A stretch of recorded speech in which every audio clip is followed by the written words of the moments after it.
fungsi dari mata kuliah jaringan komputer. Pada pertemuan ini kita mempelajari tentang hal seperti apa itu internet, apa itu konsep protokol, network core, dan network X. Saya akan menjelaskan yang saya anggap penting yang saya dapatkan pada pertemuan ini, yaitu network edge. Network edge adalah mencakup perangkat end system seperti komputer, smartphone, dan server yang terhubung pada suatu jaringan. Materi yang pada pertemuan ini menjelaskan berbagai teknologi seperti digital subscriber line, kabel, serta jaringan nirkabel yang seperti WiFi yang memungkinkan perangkat atau end system dapat berkomunikasi sesamanya.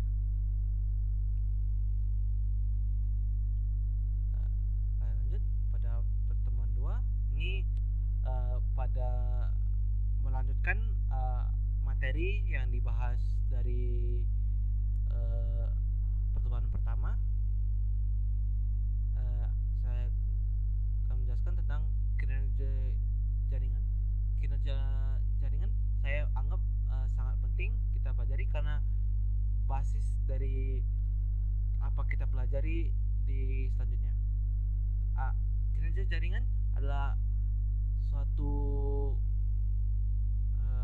keefektifan atau efisiensi suatu jaringan bekerja yang diukur melalui besar delay, packet loss, dan throughputnya. Terdapat dalam sini ada 4 jenis delay utama, yaitu processing, queuing, transmission, dan propagasi. Dimana jika ini penumpukannya delaynya membesar, akan terjadinya packet loss atau hilang suatu paket yang tidak terkirim ke end-nya. Lanjut, topik yang satu lagi yang saya ambil dari pertemuan 2 yaitu susunan protokol berlapis. Ini juga suatu konsep yang dipakai lagi pada materi pertemuan selanjutnya. Jadi saya pikir bagus untuk difokuskan. Susunan protokol berlapis terdiri dari application layer, transport layer, network layer, link layer, dan physical layer. Untuk ini dipakai untuk menyerahkan kompleksitas komunikasi data. Proses enkapsulasi dijelaskan sebagai penambahan header informasi pada setiap informasi pada setiap lapisnya, dan saat data turun ke media fisik yang kemungkinan setiap lapis menjalankan fungsi secara independen namun tetap terintegrasi sama lain. Konsep ini butuh diperhatikan karena seperti bilang sebelumnya sangat krusial dalam materi selanjutnya.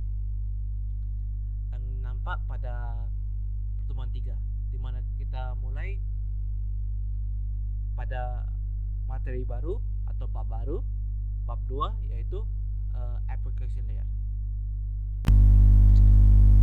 HTTP dan cookies. Protokol HTTP secara simpel adalah fondasi komunikasi web yang bersifat stateless, artinya server tidak menyimpan informasi tentang permintaan sebelumnya. Untuk mengatasi kelemahan atau keterbatasan ini, kita memakai cookies. Cookies digunakan sebagai penyimpan status pengguna seperti identitas login atau isi keranjangan di e-commerce seperti Shopee atau Tokopedia agar interaksi antara lab lebih bersenambungan.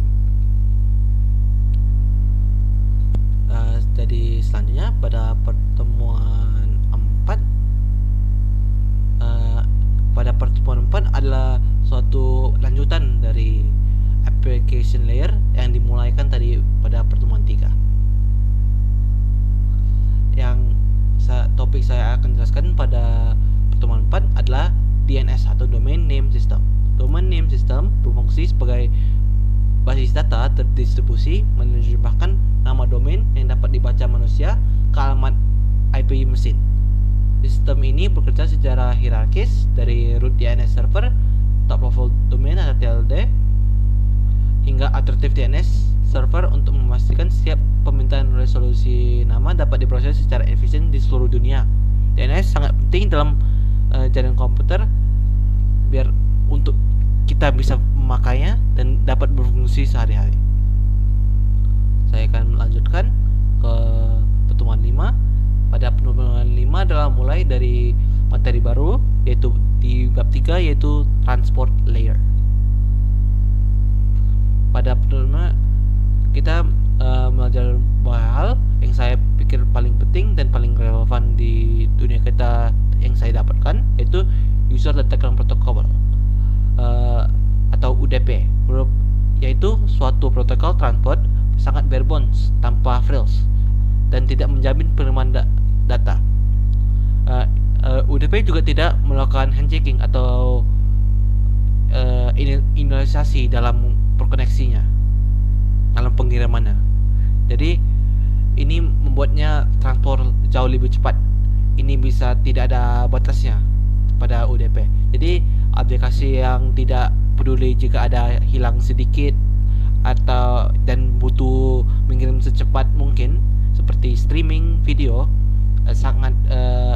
ini sangat penting untuk pekerjanya.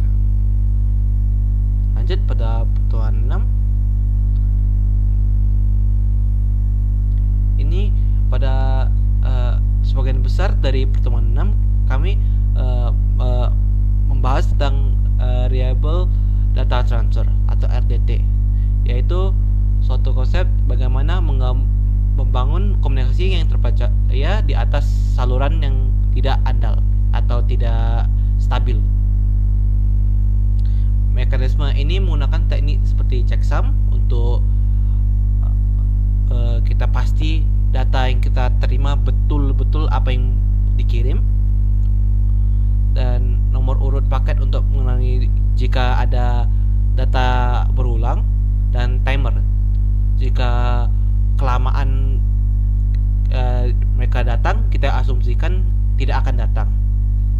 Pertemuan kita ini kita nampak beberapa versi dan apa versi RDT dari 1 sampai 3 kita pelajari sebelumnya. Kita nampak apa kelemahan satu dan bagaimana itu diatasi di lainnya. Jika yang sebelumnya butuh kerja itu berhenti, apakah yang selanjutnya bisa bekerja berturut-turut tanpa ada bermasalah, dan seperti itu. Selanjutnya pada pertemuan terakhir, yaitu pertemuan 7. Pada pertemuan 7 kita lebih berdiskusi tentang congestion control. Yang saya akan jelaskan, congestion control adalah sebelum itu saya akan jelaskan congestion itu. Congestion adalah fenomena ketika terjadinya kebanyakan sumber yang mengirim data yang kebanyakan dari lebih besar dari yang jaringan bisa tangani atau handle. Ini menyebabkan delay yang besar dan terjadinya packet loss karena suatu buffer kepenuhan dan banyak paket hilang. Untuk menghindari ini, kita memakai congestion control untuk mengontrol jumlah data tiap sumber bisa mengirim berdasarkan jumlah kapasitas buffer kosong atau mau penuh, berapa banyak bisa keluar dari buffer dan mengclearkan spasi, dan ada faktor yang lain. Ini bertujuan untuk mencegahkan masalah sebelumnya, yaitu delay yang besar dan packet loss yang mengakibatkan pengiriman ulang yang bisa mengakibatkan delay yang lebih besar lagi. Terima kasih. Itu adalah tugas rangkuman mata kuliah jaringan komputer saya. Terima kasih.